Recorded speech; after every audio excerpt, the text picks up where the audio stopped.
Hello అండి, నేను మీ Vijaya. Welcome to Vijaya channel. ఇవాళ నేను ఈ కాటన్ శారీకి ఒక మంచి బ్లౌజ్ అయితే కుట్టుకుందాం అనుకున్నాను. బ్లౌజ్ వచ్చేసి కూడా చాలా బాగా వచ్చింది. అయితే సింపుల్గా యూనిక్గా ఏదైనా డిజైన్ కుడదాం అనేసి ఒకటైతే అనుకున్నాను. అది సక్సెస్ అవుతుందో లేదో మీరు కూడా చూసేయండి రండి. అయితే ముందుగా మనము బ్యాక్ పీస్ని ఎగ్జాక్ట్గా మన సైజ్ ప్రకారంగా మార్కింగ్ చేసేసుకొని ఒక రౌండ్ మార్కింగ్ ఈ విధంగా చేసేసుకోవాలి. తర్వాత దీన్ని కటింగ్ చేసేసుకోండి. కటింగ్ చేసిన తర్వాత మనకి ఈ ఎక్స్ట్రా క్లాత్ ఉంటుంది కదా, ఈ క్లాత్ని మాత్రం పక్కన పెట్టేసుకోవాలి. ఇప్పుడు నెక్ని ఇలా ఓపెన్ చేసి చూడండి, ఇలా ఉంటుంది. ఈ పీసే మనం యూజ్ చేయబోతున్నాము. అయితే దీనికి ముందుగా లైనింగ్ అండ్ మెయిన్ ఫ్యాబ్రిక్ని కుట్టు వేసేసి పైపింగ్ అనేది చేసేసుకోవాలి. నార్మల్గా ఎలా చేస్తామో ఆ విధంగా.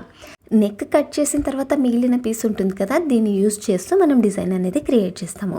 అయితే నేను మెయిన్ ఫ్యాబ్రిక్ మీద ఈ క్లాత్ని ఇలా వేసేసుకున్నాను. ఇప్పుడు దీనికంటే 1 ఇంచ్ ఎక్స్ట్రా వరకు మార్కింగ్ అనేది చేసేసుకోవాలి. సో టేప్ ఉంటుంది కదా, దాంతో ఇలా 1 ఇంచ్ రౌండ్గా మార్కింగ్ చేసేసుకొని తర్వాత మార్క్ చేసుకోవాలి. ఆ తర్వాత దీన్ని కటింగ్ చేసేసుకోవాలి. పై వైపున కూడా 1 ఇంచ్ ఎక్స్ట్రా తీసేసుకోవాలి. ఈ విధంగా వచ్చేస్తుంది అనమాట.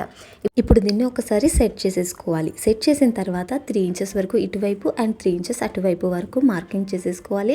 సెంటర్లో వచ్చేసి 1.5 ఇంచు ఇటువైపు, 1.5 ఇంచు అటువైపు మార్కింగ్ చేసేసుకొని మనం ఏదైతే 1.5 ఇంచు మార్క్ చేసుకోమో ఆ డాట్ నుండి 3 ఇంచెస్ వరకు ఇలా ఒక కర్వ్ అనేది తీసుకోవాలి. తర్వాత సెంటర్ డాట్ రఫ్లీ తీసేసుకొని దీన్ని ఈ విధంగా ఫోల్డ్ చేసేసుకోండి సెంటర్ డాట్ నుండి. దీన్ని ఇప్పుడు ఎగ్జాక్ట్గా కటింగ్ చేసేసుకుందాం. ఇలా కటింగ్ చేసేసుకుంటే మనకు 2 వైపులు కూడా కటింగ్ అనేది అయిపోతుంది. సో సేమ్ సైజులు 2 కూడా వచ్చేస్తాయి అన్నమాట. ఇప్పుడు ఇది మనకు రెడీ అయిపోయింది. అయితే ఇది సింగిల్ పీస్లో ఉంది కదా, సింగిల్ పీస్ పెట్టకూడదు, ఎప్పుడు కూడా డబుల్ పీస్ ఉండాలి. అందుకనేసి నేను ఇంకొకటి సేమ్ సైజులో ఇలాగే కట్ చేసేసుకొని పైపింగ్ అనేది చేసేసుకున్నాను. అంటే ఫినిషింగ్ అయిపోయింది. ఇప్పుడు ఇది మనం ఏదైతే బ్లౌజ్ ఆల్రెడీ రెడీ చేసి పెట్టుకొని 3 ఇంచెస్ మార్క్ చేసుకున్నామో దాని మీద ఎగ్జాక్ట్గా ఇది పెట్టేసేయాలి. ఈ విధంగా కొంచెం బిగినర్స్ పిన్స్ ఎక్కువ యూజ్ చేయండి. తర్వాత మీరు స్టిచ్ చేసేసుకోవాలి. దీన్ని ఇలా స్పిన్ చేసి స్టిచ్ చేసేసుకున్న తర్వాత పైన రౌండ్ నెక్ ఉంటుంది కదా, అది కొంచెం ½ ఇంచ్ డీప్ తీసేసుకొని ఈ విధంగా కటింగ్ చేసి పైపింగ్ చేసేసుకోండి. సరిపోతుంది. చాలా సింపుల్, చాలా ఈజీగా ఇలా అయితే డిజైన్ రెడీ అయిపోయింది. మనం ఆల్రెడీ కుట్టి పెట్టుకున్న బ్లౌజ్కి కూడా ఇది చేయొచ్చు, చాలా బాగుంటుంది. ఇంకా ఫ్రంట్ నెక్ వచ్చేసి ఈ విధంగా తీసుకున్నాను అండ్ ప్రిన్స్ కట్లో కట్ చేసుకున్నాను. సో ఫైనల్ లుక్ వచ్చేసి ఇదనమాట.